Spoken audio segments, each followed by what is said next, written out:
What's up, everybody? Welcome back to another episode of the KC Tailgater Show, live on YouTube. Well, we're not live. I don't know why I said live. You know, you think I'd be used to this by now. But anyways, I'm Jordan Anderson. With me, as always, my guy, Marcus Baker. Marcus, how we feeling on this afternoon? It feels kind of weird to say afternoon. Usually we record in the evenings, but we are recording this on a Wednesday afternoon. So how are we doing? Doing good. Yeah, you hit it perfectly on the head. I've got my desk lined up right in front of our office window, and the light shining in is a little bit weird for me. So just kind of cool to be doing it in the middle of the afternoon, trying to get a show out at really a better time. But with our schedules individually, it hasn't been possible to do it any other time but 9, 10 o'clock at night and then releasing them the next day. So this is kind of cool. Just excited for Friday. I mean, yes, it's a preseason game, but it is what it is. I know you're going to be in attendance. Oh, yeah, pretty excited about that. I just, with my health, having a compromised immune system, the COVID's a little scary for me. So I'm trying to hold out for a few weeks, and hopefully we can get to a regular season game. This Delta variant died down a little bit, but not to put a damper on the show. Let's get past that, of course. But looking forward to this Minnesota game. Just seeing some of these guys that are on the fringe of the roster coming out and proving themselves and making an impact and hopefully getting themselves on the 53. Guys like Fountain, Darius, I think is his first name, or Darius, I don't know how to pronounce it. Darius Fountain, yeah. Fountain's a guy I'm interested to watch. We saw a good performance out of Juan Thornhill last week. Just multiple guys. Really want to see where they're going to fall in terms of what position group they're running with, or like what rank depth-wise, whether it's the 1, 2s or the 3s. Zane Anderson, he's a guy I'm interested to see because they ran him some with the 1s, and he's a UDFA safety. I'm wondering maybe if the Devin Key experiment was a failure and they're trying to see what they have in Anderson. Not the best last name. It's the greatest of all names. Greatest of all names. But no, it's going to be an interesting week, and it's got big implications for these guys that are on the roster bubble, for sure. Yeah, for sure, guys. And as you can see, I've got a new setup. Just recently completed a move, so new setup. I'm going to have some more stuff hanging back here, sometime or other. I had to get my homes up first thing, though. Painting from, a sketch artist that my family knows did that for me. It's a really good piece, and I love it. Had to get a frame for it. But anyway, we got a good show for you guys today. We're going to recap a little bit of that Arizona Cardinals game in Arizona, talk about the good, the bad, all of that there. We're going to break down the player cuts that happened on Monday, talk about those, which ones surprised us, which ones we didn't really care about. And then lastly, we're going to give you a little preview of that Minnesota game on Friday and what to watch for in that. So, Marcus, let's go ahead and get into it. Talk about this Chiefs-Cardinals game because the first-team offense looked a little shaky, especially from Patrick Mahomes, who, we didn't expect to see any of that. They kind of seemed unsettled at times, but then once they got their groove going, I feel like once the backups got in, honestly, is when they started to click. But, no, aside from that, the defense, I thought, looked phenomenal. Every player on the defense. And, I'll talk about some of our positives here in just a minute, but I wanted to get your takes on it first, what you thought about both the offense and the defense and some of the players on those sides. The funny thing about it is it kind of felt like probably 2010 Chiefs team. Kind of the complete opposite of what we're used to in this era. The offense was shaky. The quarterback was off a little bit, the duration of his snaps, which we don't see hardly ever out of 15. So that was weird, but it felt like a Todd Haley coach team. The run game was dominant. Thompson was breaking off runs. Derek Gore was breaking off runs. And then you see the quarterback being a little shaky and the defense dominant. If you ask me, that's a 2010 Chiefs team, not a 2021. So I look for the offense to bounce back. Andy Reid today said that the starters are going to play the first half of this third game, which kind of shocked me. I thought this would be kind of the normal fourth game that we've seen previous in the preseason, to where it's an opportunity for these guys on the cusp of the roster and on this 53 bubble to make a name for themselves and make plays. But from what we just heard literally a few moments ago, less than an hour ago, I believe, Big Red said that they plan on playing the starters. So if that's the case, we're going to get to see if Pat's shaky once again or if it was just a fluke situation. I'm interested to see how he manages his pocket presence, because we saw a lack of composure that we haven't really seen from Mahomes. And one particular play where he rolls out when there looks to be a solidified pocket, Mitchell Schwartz kind of defended Patrick on Twitter and basically said that the pocket was collapsing. And, of course, I'm going to trust Mitchell Schwartz's opinion over my own, of course, because he's going to see things, the small intricacies that I don't necessarily, and most people don't, even if they feel like they understand the game pretty well. So I think that one was an exception. But for the most part, Patrick just seemed a little bit frazzled when it came to stepping up in the pocket. And I think for the first time in his career, and I talked about this a lot, we did a Twitter Spaces with everyone in Arrowhead Live. And, guys, be sure to check that out post-game. Everything I understand, that's going to be the plan moving forward, is myself, Jordan, and the key contributors over at Arrowhead Live. I think we're all going to do that post-game, week in and week out on Twitter Spaces. We had an awesome time with that, too, by the way. I want to thank Grant and Caleb over Arrowhead Live for setting that up, but that was super fun. It feels like you're on radio, honestly. Everything's happening live. You have everyone tuning in. Yeah. They can give their opinions, ask questions and stuff too. It's awesome. I'm glad that Twitter created that deal for us, and not just for us, but we're gonna like to use it, and we might even do halftime shows. Not sure yet, but for sure post games. So be on the lookout for that. But yeah, guys, make sure to tune into that, because we're even sometimes giving people as yourselves, as viewers, opportunities to state their opinions. And it's at the ground floor. I don't know if that's something we'll do long term, but right now it's an opportunity. It's a situation where you can click that microphone and get an opportunity to state your opinion along with these guys that do this for a living. So definitely check that out. Like we talk about week in and week out, subscribe, hit the notification bell. Because if we get into that algorithm on YouTube, we're going to be able to get to more people in Chiefs Kingdom. And that's Jordan and I's mission. That's our plan. We want to be able to educate and inform people within Chiefs Kingdom and the NFL circle as a whole the best we can. And that's really why we decided to come to YouTube. So definitely do those things, comment even, give us your criticisms. We are never opposed to anything constructive. We want to make this the best we can for you guys, so definitely make sure to hit that. But in terms of answering your question, the game itself just felt a little odd. It felt like a flashback type game, but we've seen some, resurgence from a guy like Juan Thornhill and some emergence from guys like Derek Gore and some other people. So all in all, Chiefs came out with that 17-10 victory, rolled a 2-0 in the preseason, and I understand the record doesn't matter, but it does to the Ravens also. It gives them confidence. I've never seen a team brag about preseason wins in my life, ever. And well, you have to when you can't beat Kansas City in the regular season. It's something else. It's something else, I got to tell you. It's fun. But it's funny. You talked about the guys who shined. I want to talk about some of the guys who didn't do as well. For the second week in a row, Demarcus Robinson has been driving us nuts. Special teams coordinator Dave Tobe came out and said that he's even fed up with it. He's driving him nuts. I don't feel like that's good news for a guy like Demarcus Robinson. No. Yes, he knows the offense. Yes, he's a good blocker. But at some point, something has to give for that, right? I just feel like he does not deserve a spot on this team with the stuff that he does.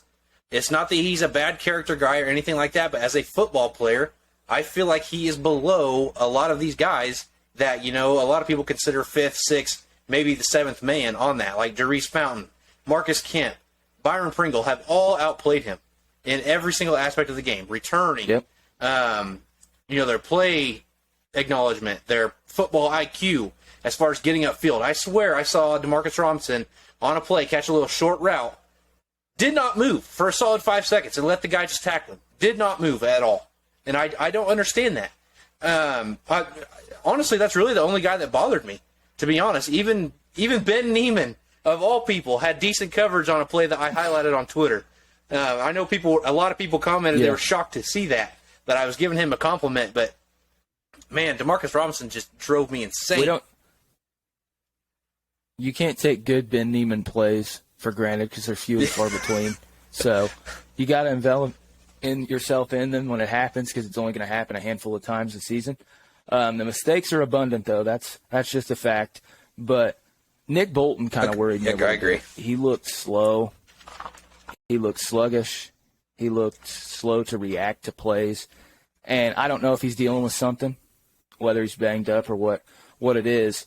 Because in the first couple of weeks, he looked very instinctual. He was flying around the field. He wasn't necessarily making all the plays, but he was playing fast. And I feel like that's taken a step back, and that's a little worrisome because that's someone that I want, and you as well want to see take 56 of snaps by season's end. And I'm getting a little bit more worried about it as time rolls on, just seeing his workload diminish and him dropping back on the depth chart a little bit. So it'll be interesting to see. I think regardless, he's going to fall in. I think it'll be Hitchens, Willie Gay Jr., the way it looks now, then Neiman, then Bolton. So I think he'll be the fourth guy regardless. And then there's a little bit of filtering out to do between Dorian O'Daniel, Amari Cobb, and Harris.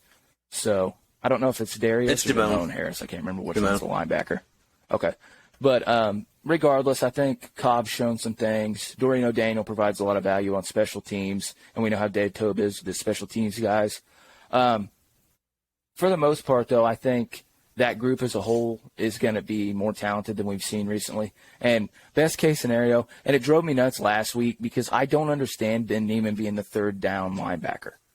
I feel like he's the least reliable in coverage out of Willie Gay Jr., Hitch, and himself. And I noticed last week with the ones on early downs, Willie and Hitch were in the nickel as the two linebackers. And then on third down, I think it was the dime defense that brings Sorensen down and play linebacker next to Ben Neiman. I feel like Willie Gay is a 10 times better coverage man than Ben Neiman. So I don't know if that's just a way to get Neiman involved so he has a role, which I don't understand. I feel like he should play the best players regardless of if somebody's playing or not. And but I don't know. That's just a small observation I made from the last game. I'm hoping to see either Willie Gay or Hitch in those sub packages as the opposite dime linebacker from Sorensen. I think it's a perfect role for Willie, but we'll see if they end up doing it. If not, I think worst case scenario, we got to tolerate 56 for another season, and hopefully, fingers crossed. I think he's on a 1-year deal. The experiment will be over after that. But no, all in all, the game had a lot of bright spots. But just to recap what we said, I'm a little bit worried, like you said, about Demarcus Robinson. I think he's on the bubble, really solidified for the first time in his career. And then Nick Bolton. And then Neiman surprised us, but we'll see what happens with it. Those were really the only two guys that stood out as negatives. But I don't know. Next week I think will be very telling as to who's going to make this 53. But the big guy for me is Therese Fountain. We haven't had a guy with that kind of vertical leaping ability since Chris Conley. And I'm hoping that'll bring a new element to the offense because we don't have that right now. The other guys in this group, he outjumps Tyreek Hill. And Tyreek Hill can absolutely just soar through the air. So to have a guy like that that's shown the long-range receiving ability this last week on that catch that he made on the sideline, and then you got a guy like Powell who the potential's there. He's got the physical traits. It's just going to take some time. You have to keep that guy because I think he gets taken off the practice squad. So, in my opinion, D-Rob's the odd man out because we know what we have with him. There's nothing like Pringle deserves to be in an opportunity more than him because we don't know what we have fully in Pringle. I think Pringle could be very good. He's got all the skills, and he's an immaculate route runner for the lack of experience he's had. So I'm interested to see how they handle the wide receiver position, but I don't want to just ramble. I want to go ahead and get on to the intense breakdown of the bright spots of the game because, like I said, these guys that we've got here, I think we mentioned all of them to this point, Juan Thornhill, Darius Fountain, and Derek Gore. Those are the guys for me that jumped off the tape as the top performers from the game against Arizona. And I really think two of those guys in Fountain and Gore are make-or-break performance guys for the roster. They don't come out next week and show that they're capable, especially Gore, because a lot of people are attesting for him to take over Darwin Thompson's position on the roster, whether that be as a fifth back, including Michael Burton, or the practice squad guy. So there's a lot to prove in that group. I think Thornhill's just looking like Thornhill. Wouldn't you agree? Yeah, for sure. Finally, he's starting to get that confidence back. And, that interception was nice. And I think that's a huge boost for his confidence. And I'm excited to see how he carries that into this week and also into the season because I feel like his biggest thing was confidence. And, we'll see where that takes him. But moving on, let's talk about these player cuts. Actually surprised by a couple of these. Anthony Gordon got cut, who was the backup quarterback. He got in late action there against Arizona. I thought he looked okay in the preseason. He didn't really shine.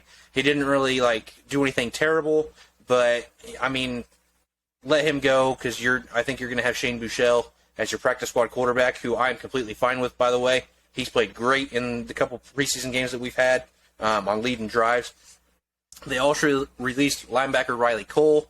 Don't know much about him. I think he was just more of a camp body than anything. Brian Whitsman. Yeah, I think he's a so rookie. too. Brian Whitsman, offensive guard. Just too much depth in front of him. I think they brought him in late to camp as well. I think after the injury to Kyle Long, they realized how long that was going to take. They brought him in as another camp body, someone to compete. But I didn't think he... No pun intended. On the but long, anyway, long I didn't see him making the team regardless. One that did surprise me, though, is Will Parks. I thought he was going to be a contributor, at least, maybe not on defense, but maybe as a special teams guy. And he came over from Philly, came over from Denver, technically, but Andy Reid had coached him in Philly. I really thought he might have had an outside shot looking in at getting on the roster. But the biggest surprise to us all, actually, was Taco Charleston getting cut. I feel like this has to be injury related because I thought that he was going to get his spot back after being injured last year. Chiefs Kingdom really embraced him as one of their own. He sent a special thank you out to Chiefs Kingdom via his Twitter page. So really surprised by that. Either they're really liking what they see from Tim Ward, a guy like that, or it has to be injury ridden because I can't find any other reason that he would be let go. I agree. I think it's 100% injury or the lack there of recovery from said injury that he suffered last year because, you ask people that attended camp regularly this season, he didn't look like the same guy. It looked like he lost some burst coming off that injury, looked like he wasn't as explosive. Those things are huge for a defensive end. You have to be able to fire off that line. You have to be able to have power and strength when you engage with a blocker. If that injury's ailing him, that's something that is going to come with time. And with what we have for depth on that defensive line, time is of the essence for this roster. This is a Super Bowl caliber team. This is a Super Bowl caliber roster top to bottom. And if your body's failing you and you're not able to make the cut, it just is what it is. I think he's a guy that has potential. Still, I think with given some time, he may be able to revitalize his career elsewhere because he looked like he was going to really be the real deal, what he should have been coming out of the draft last season before he suffered that injury. So it's disappointing because the potential was there for him to be maybe even an elite option one day opposite of Frank or even replace Frank someday because we know that contract's disgusting. So it's a sad situation for him as a player. It's a little disappointing for us as a fan base. But I think you're spot on. A guy like Tim Ward, as you guys well know, and I talked about this a lot on the Twitter spaces that we did for the postgame, Tim Ward's one of my favorite guys on this defensive group because I think long-term projection and long-term potential, he could be a contributor someday. He has everything you need from a physical standpoint. It's just, can he get the mental down and develop a rush plan? And I think the more and more we've seen from him, he's developed a rush plan. He's progressing as a pass rusher, understanding how to use his hands, understanding when to use a move opposed to another move. Those things are all very important. And if he can stick on this 53, being around guys like Chris Jones, being around guys like Frank Clark, even if Frank's dealing with whatever it be, whether it's a suspension or injury, he's a veteran presence that's a good leader that is going to teach these guys things that are helpful. And it's a whole different deal lining up across from the guy, like down the line from the guy, than it is being on the other side of the scout team. You know what I mean? And that's where Tim Ward's been to this point for this team. So I'm hoping he can get into that defensive line group and be around those veterans and develop even more because his first step's wicked. Now, I will say he did not perform great in the Cardinals game. I was a little disappointed with Tim in this Cardinals game. But I think all in all, what we had seen previous from him in San Francisco, and then hopefully he can show up and perform this coming week in Minnesota. I think Tim's another guy that we really should keep our eye on, because I think now with Taco out of the fold, he's a guy that definitely steps into that role as that 9th or 10th guy potentially on the defensive line group. And I'm assuming with Charlton now being off the roster that Alex Okafor's probably safe, because on my roster projection that we did last week, I had Okafor as the guy we were releasing and Charlton being the guy that was still on the roster. So I think you can kind of flip those two. And I don't know, we may see different things happen. I think they're going to carry 4 tight ends. I think they may consider keeping a guy like Derek Gore on the roster or Darwin Thompson. You have to look at corner, DiCaprio Bootle. This is one thing that a lot of people don't understand about DiCaprio Bootle. He's very versatile. He may be a guy that they want to keep, and they want to keep Bo Peep Keys because they invested a draft pick, and he's put some tape out now. There may be a risk putting Keys back on the practice squad. But in the same breath, you don't want to put a guy that has that versatility that showed well on tape in the preseason in Bootle on the practice squad, because somebody will poach one of those two guys. I think you might be talking about the wrong. I think you might be talking about the wrong guy, because Bootle looked absolutely terrible against the Cardinals. He had a bad game, but I'm talking about like potential. He played safety and corner, and we know how this team feels about guys like that. I get it. The guys that have the positional versatility from Steve Spagnuolo's perspective. He did it at Nebraska. He did both positions. Snead, perfect example. He played safety and corner. They like guys that have versatility. Tyron, that's their lifeblood of their defense. He's probably the most versatile defensive back we've seen in a decade.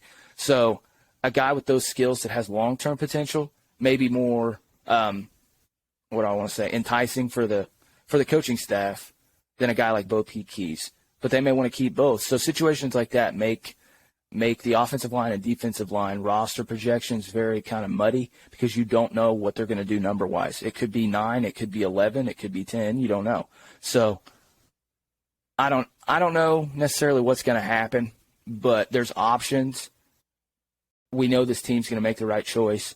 Brett Veach and his guys and this coaching staff, they don't really make mistakes from a personnel standpoint, which has put them in the position to be what they are as a team, and I don't expect that to change. So at this point, we're doing the best we can to project, but it's tough in those trenches. So we're going to give you guys the best projections we can, but at the end of the day, trust what this front office does, trust what this coaching staff does, because they don't make mistakes at the end of the day. For sure. Moving on from the player cuts, let's go ahead and talk about this upcoming game here on Friday. Back at Arrowhead, or GEHA Field at Arrowhead, which no one likes to say, but we're going to say it anyway. It's always going to be Arrowhead Stadium to me. I don't care what it's called. I don't care if Arrowhead completely gets taken away. It's always going to be Arrowhead Stadium. So, Friday game, NFL Network, 7 o'clock Central Time. Not sure who we have on the call, but I'll be there in person, so I really don't care. I'll be listening to the PA announcer, things like that. So, I doubt Minnesota is going to play their starters at all. Andy Reid, like Marcus noted to earlier, is going to play at least the first half or so, he says. We'll see how that actually pans out. I really want to see a step up from the offense. I really do. But as far as like entertainment of the game, this is the game you're going to want to watch, because you have those guys that are maybe on the fringe line of making the team or getting cut. They're going to play their hearts out. So you're going to see high-level guys giving their all at all times. So really, really pay attention to this game if you're a Chiefs fan. You'll see some of those guys that you might be a fan of, or you think that have a chance to make the team. You're going to want to watch out for those guys. So that being said, I don't see any reason why the Chiefs don't win, because I doubt Minnesota is going to play anyone. That's really all I got for that. But I'm not really sure what to note on it, to be honest. Well, the situation with that team, you'd be better off to play the starters than have them all huddled up on the sideline, because they're about 40% vaccinated as a whole. I think that's the least vaccinated team. Yeah. Are you worried about that at all for our players? Because, to some extent, I get it. I mean, it depends. But you got to remember, I think we have maybe 2 guys that aren't vaccinated.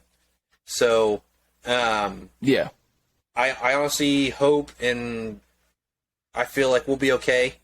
But to an extent, yeah, it is kind of worrisome because you don't want that happening, especially a week or so before your game. Or I think it's 2 weeks. I think we have 2 weeks until the first. Yeah. There's like a spacer week, which is going to be torturous. Right. I don't know why they did that. Yeah, you'll have 2 weeks until that game, which I get it. It's long enough time to recover in case something does happen, but it is nerve-wracking to an extent. Yeah, but from Minnesota's perspective, you're better off to put the starters on the field. Give them a little bit of separation. Yeah, I don't know. The whole situation's enticing. So, like Kirk Cousins, I don't know. I have my opinion on it, but we'll keep that out of here. I don't want to go political on them. But, no, for the most part, I think you're right. I think they're going to set their starters. If they don't, a guy I really am interested to watch is Bashaud Breeland. He's now in Minnesota. Mike Hughes has looked pretty good in Kansas City. I'd like to see Breeland, if he does play, just kind of see how he's performing. Because you got to always grade out. It's not a direct trade, 1-for-1, but we basically gave Hughes and a pick, and they got Breeland. Or no, we basically gave Breeland and a pick and got Hughes in a roundabout way, the way that everything fell out with him signing with Minnesota and us acquiring Mike. So interested to see how he does. Dalvin Cook, I almost guarantee you won't play at all. I wouldn't let him touch the field. There's no chance. He's the lifeblood of that team and offense. So I don't expect to see him in any facet. A young guy elsewhere that I do like in Minnesota is Irv Smith Jr. And Kyle Rudolph's now out the door. I think he's with the Giants, I think. I might be wrong, but for some reason I was thinking he was in New York.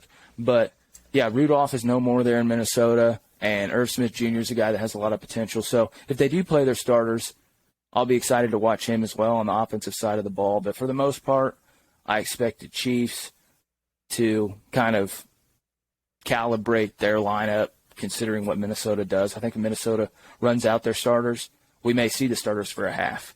If they set a majority of their guys, we may see Andy change his plan up a little bit. Or not.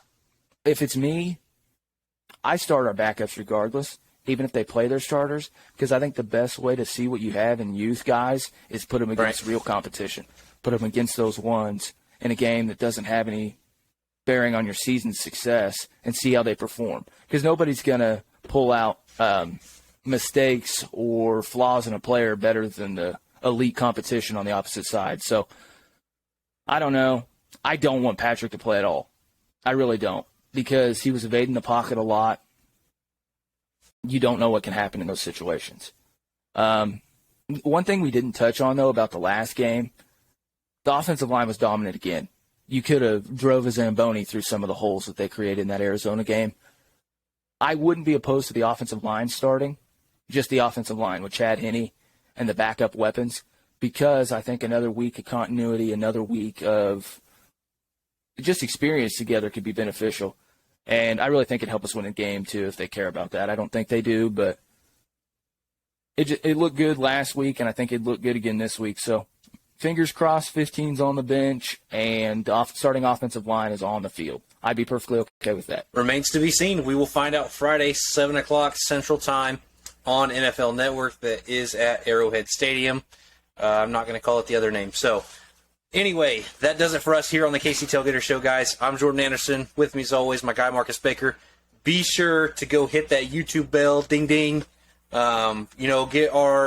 Subscribe to our page as well. Facebook, Twitter, Instagram, YouTube. We're on every social networking platform. We're not on MySpace. We're not on Bebo, so sorry about that. But maybe if those become popular again, we'll get there. But anyway, we will see. Wouldn't hold your breath. All right, guys. We will see you next time. Take care.